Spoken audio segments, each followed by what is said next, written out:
Magandang araw. Ngayon ay nais kong talakayin ang isa sa mga napakabigat na isyu sa ating bansa, ang kalidad ng edukasyon.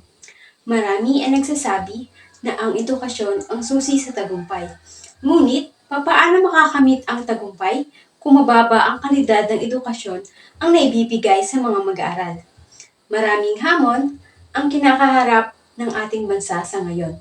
Ngunit sa kabila ng lahat, isang bagay ang patuloy na nagbibigay pag-asa upang makamit ang mas magandang kinabukasan ng bawat Pilipino.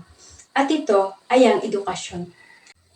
Ano-ano nga ba ang dahilan sa pagbaba ng kalidad ng edukasyon sa ating bansa?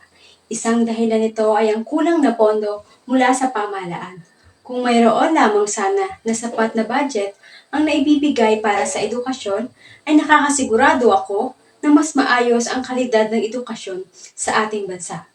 At isa pang dahilan ay ang kakulangan sa gamit tulad ng libro, silid-aralan at pasilidad.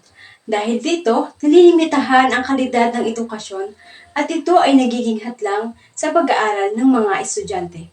Panghuli ay ang kakulangan sa guro. Ang katotohanan ay marami tayong magagaling na guro, kaya lamang ay hindi sila nabibigyan ng tamang pasahod. Dahil dito, maraming guro ang mas pinipili ng mga ibang bansa dahil sa hindi sapat na sweldo ang kanilang natatanggap. Bilang mamamayang Pilipino, maaari tayong magtaguyod ng pagbabago at magtulungan upang makamit ang mas maayos na kalidad ng edukasyon. Sana ay pagtuunan ng pansin ng gobyerno ang isyu na ito dahil nakakalungkot na maraming mga kabataang Pilipino ang tumigil at hindi nag-aaral. Paano magiging pag-asa ng bayan ang mga kabataan katulad ng sabi ni Gato Serrizal? Ano ang mangyayari sa ating bansa?